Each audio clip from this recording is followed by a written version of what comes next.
Hello, I'm Kevin Hayes, the Story Man.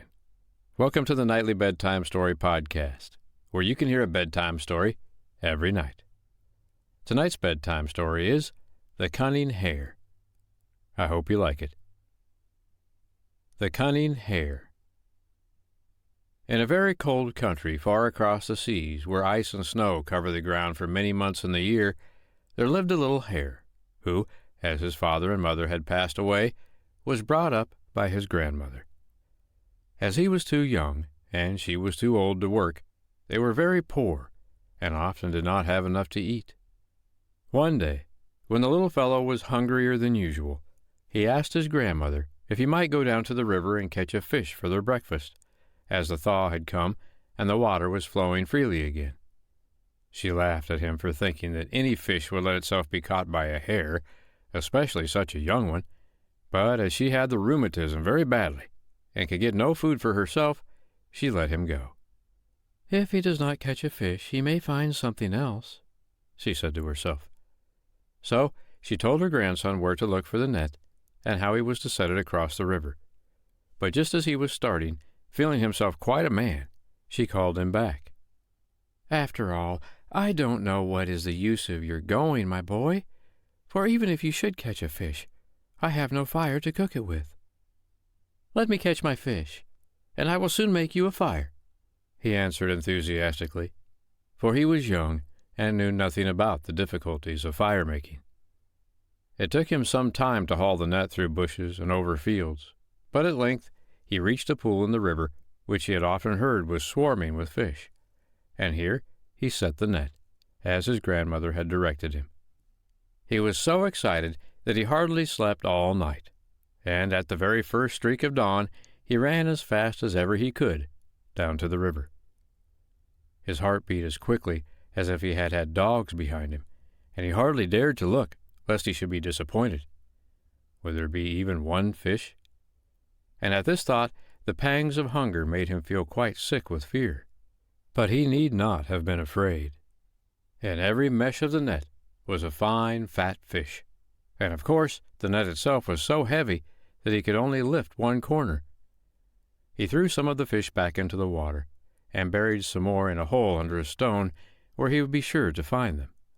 Then he rolled up the net with the rest, put it on his back, and carried it home. The weight of the load caused his back to ache, and he was thankful to drop it outside their hut, while he rushed in, full of joy, to tell his grandmother. "Be quick and clean them," he said, "and I will go to those people's tents on the other side of the water."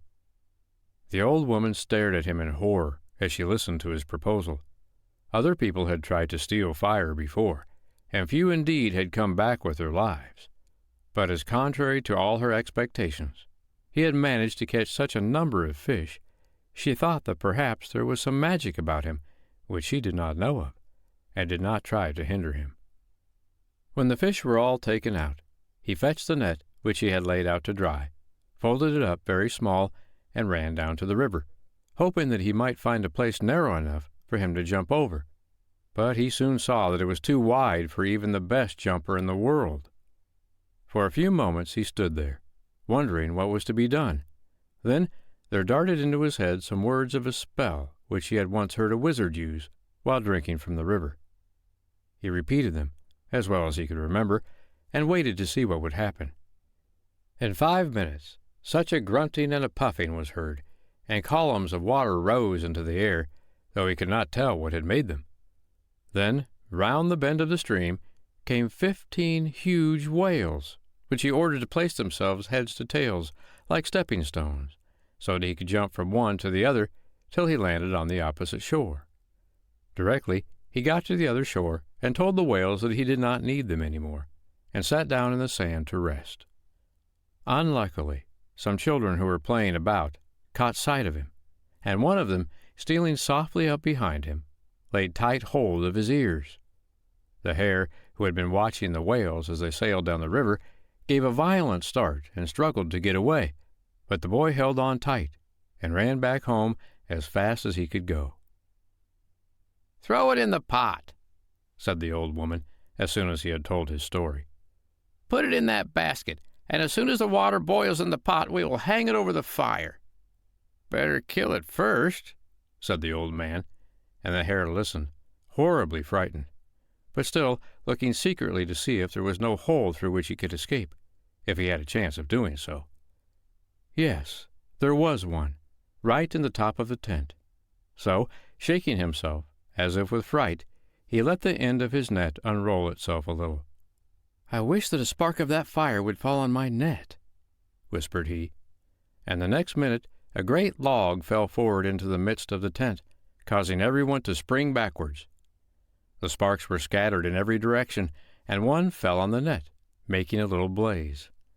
In an instant the hare had leaped through the hole and was racing towards the river, with men, women, and children after him.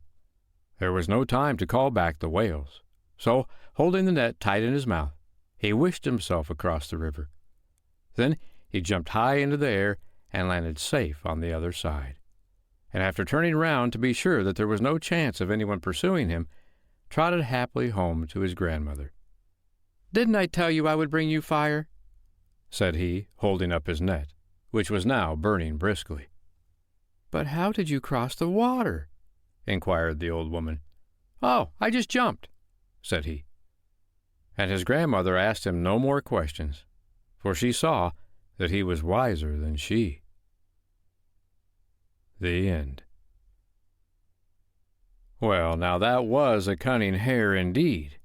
How did he manage all that stuff? I don't know. Might have been magic. Might have just been because he believed. I don't know. What do you think? Well, whatever it is, he did a good job. Got supper and a fire to cook it with. I hope you liked tonight's bedtime story, The Cunning Hare. I'm Kevin Hayes, the Story Man. I'll be back tomorrow night to read you another bedtime story. But for tonight, good night.